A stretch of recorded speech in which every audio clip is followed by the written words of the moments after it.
আসসালামু আলাইকুম। দুশমন ধ্বংসের দোয়া।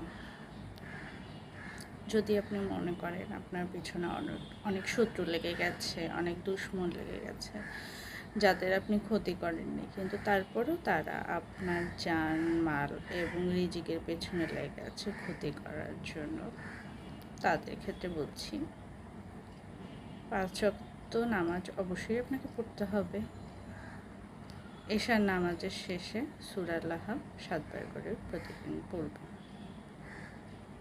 এবং ফজর এবং মাগরিবের সময় নামাজের শেষে 11 বার করে সূরা ফিল পড়বেন ইনশাআল্লাহ। এবং এগুলো পড়ে আল্লাহর কাছে শত্রুর ধ্বংসের জন্য দোয়া প্রার্থনা করবেন। ইনশাআল্লাহ আল্লাহ আপনাদের সকল শত্রুকে একদম সমূলে ধ্বংস করে দেবে। আমরা কিন্তু কেউ কখনো জীবনে শত্রু চাই না, কিন্তু আমরা না চাইতেও আমাদের জীবনে অনেক শত্রু চলে আসে। সুতরাং আল্লাহর কাছে নিজে কারো ক্ষতি না করে আল্লাহর কাছে দোয়া প্রার্থনা করাটাই বাঞ্ছনীয়। জাযাকাল্লাহ।